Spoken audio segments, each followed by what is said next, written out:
Bonjour et bienvenue dans cette toute nouvelle vidéo pour les terminales spécialités, mais également ceux qui font maths complémentaire. Dans cette vidéo, le but c'est de s'entraîner à déterminer la continuité d'une fonction en un réel.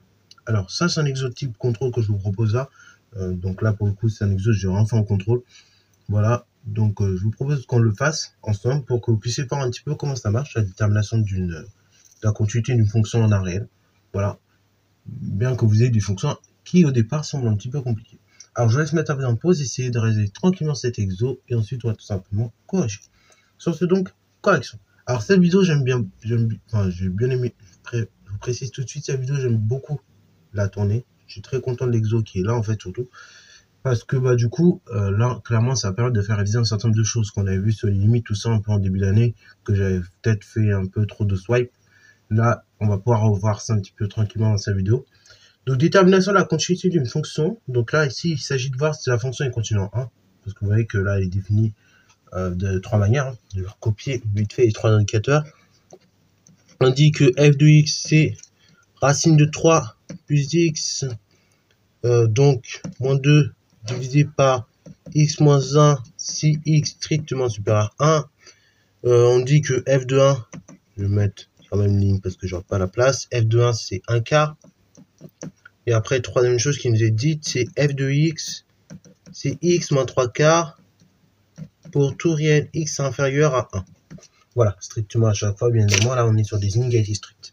Donc le but c'est de voir la continuité de la fonction en 1, tout simplement. Donc là, plusieurs manières de raisonner. Vous pouvez faire avec la calculatrice, mais bon, ça va être un peu compliqué pour vous. Moi, ce que je vous propose dans un premier temps, c'est en fait de faire un raisonnement démonstratif. Et on va faire exactement comme dans la dernière vidéo, mais si c'est un peu long, je le sais, mais on n'a pas le choix en fait. C'est tous comme ça, au moins vous êtes sûr d'avoir tous les points, parce que si vous faites la calculatrice, au bac vous n'aurez pas de points, ou très peu. Si je m'en dis. Donc, il faut faire gaffe. Donc là, ce type de question nécessite de faire trois choses. D'abord, calculer la limite de la fonction lorsque x tend vers 1 par valeur inférieure. Calculer la limite de la fonction quand x tend vers d'une fonction lorsque x tend vers 1 par valeur supérieure à 1. Et ensuite, calculer f de 1. Bon, là, ici, f de 1 est déjà calculé, c'est magnifique. Bon, maintenant, il ne reste plus qu'à calculer la limite de ces deux fonctions-là. Let's go. Donc, tout simplement, là, ce que je vous propose, on va écrire la première fonction. Donc, pour tout réel x, on a dit supérieur strictement à 1. Ok. Donc, on a f de x égale racine de 3 plus x moins 2 divisé par x moins 1. Bon, on va essayer de déterminer comme ça à l'aveuglette la limite de cette fonction. Let's go. Donc, du coup, lorsque x tend vers 1, j'ai 1 moins 1, ça fait 0. Ici, j'ai racine carrée de 3 plus 1, c'est 4. C'est racine carrée de 4 qui fait 2. 2 moins 2, ça fait aussi 0. J'ai un truc de la forme 0 sur 0. Bon, ça, je pense que je vous ai déjà assez cassé la tête comme ça en maths. 0 sur 0, ça n'a aucun sens. Donc là, c'est un peu compliqué. Ce qu'on peut faire par contre, pour lever l'indétermination, du coup, parce que 0 sur 0, il n'y a pas de limite, mais ça ne veut pas dire que la limite n'existe pas, hein, bien au contraire. Ce qu'on peut faire pour lever l'indétermination, on va multiplier par la quantité conjuguée. Okay, donc, la quantité conjuguée de ce qu'il y a au numérateur, racine de 3 plus x moins 2, c'est racine de 3 plus x plus 2. Okay, donc ça, c'est une technique, je pense qu'on avait déjà vu, mais je vous la rappelle. Quand vous êtes sur des formes avec des racines carrées, pensez surtout à multiplier par conjugué. Ok, ça peut aider des fois. Là, ici, ça a grandement aidé puisqu'on va avoir une densité remarquable qui va nous parvenir par la suite. Donc, je multiplie tout par la chose suivante, la quantité conjuguée, racine de 3 plus x plus 2. Et pareil, au dénominateur, pour que je veux que ça reste égal, je multiplie par racine carrée de 3 plus x plus 2. Ok, vous voyez, vous ne changez pas la quantité si vous multipliez toujours par même nombre au numérateur et au dénominateur. Donc, il faut faire super gaffe. N'oubliez surtout pas ça. Let's go. Donc là, au numérateur, j'ai une densité remarquable. Donc là, on est de la forme, je vais le rappeler aussi sur le côté. On est de la forme a moins b facteur a plus b. Et donc, quand je veux un petit peu me réduire cette expression, je dis que c'est a carré moins b carré. Voilà, pareil, là, on est en terminale. Les entités remarquables, vous devez les avoir en tête. Ok, donc là, j'ai a. Ça vaut 50, c'est là. C'est racine carrée de 3 plus x. Donc ça, c'est valeur de a. J'ai b, b, c'est l'autre quantité. C'est moins 2. Enfin, c'est 2 du coup. Ok, donc ça, c'est b. Là, c'est a.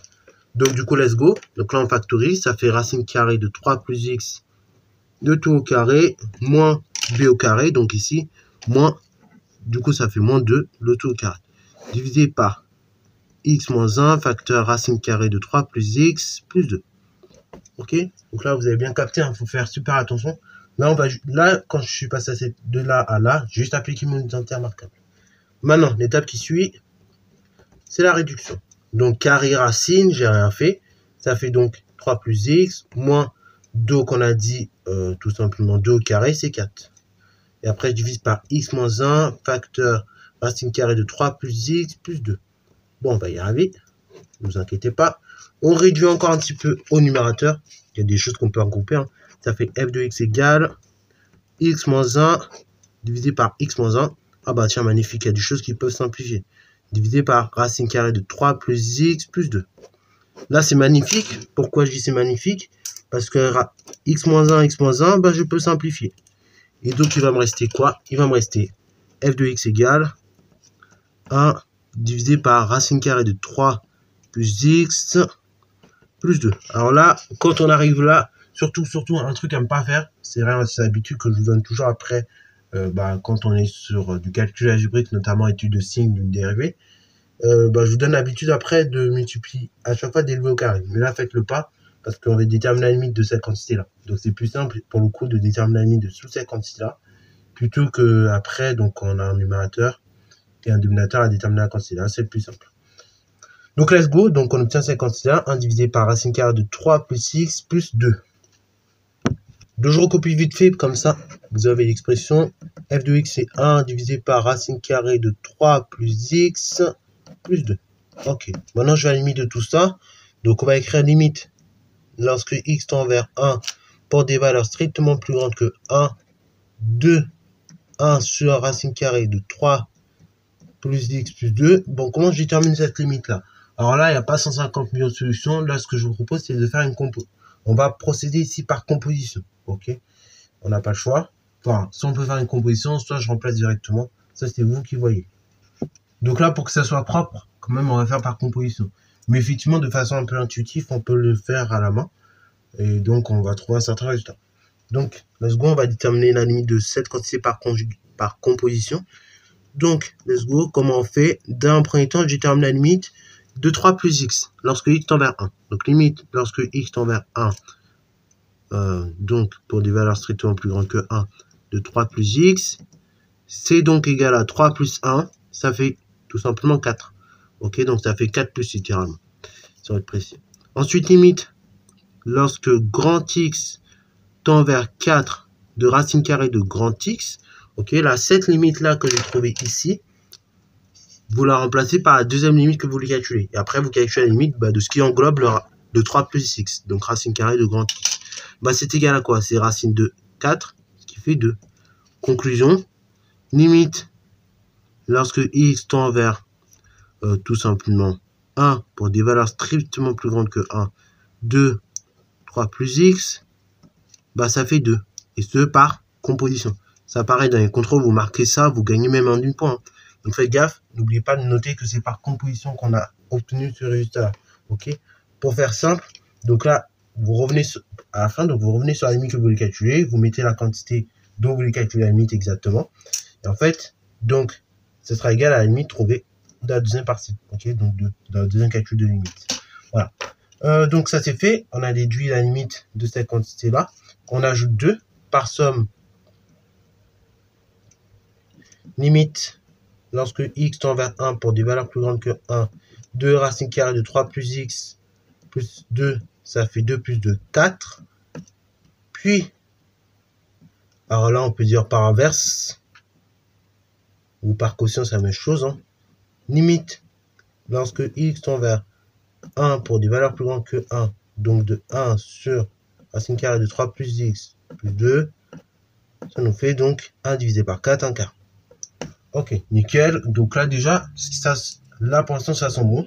On trouve exactement le 1 quart qui correspondait donc à f de 1 quart, à f de 1. Donc c'est plutôt pas mal. Maintenant, il faut déterminer la limite de la seconde quantité. Bon, la seconde quantité, rassurez-vous, donc c'est f de x égale donc x moins 3 quarts. Donc là, c'est relativement simple à maintenant déterminer cette limite. Donc let's go. limite lorsque x tend vers 1 pour des valeurs plus grandes que 1. Donc là, 2x moins 3 quarts, c'est égal donc à limite de x lorsque x tend 1 vers 1, donc c'est 1, moins 3 quarts, donc ça fait 1 quart par somme.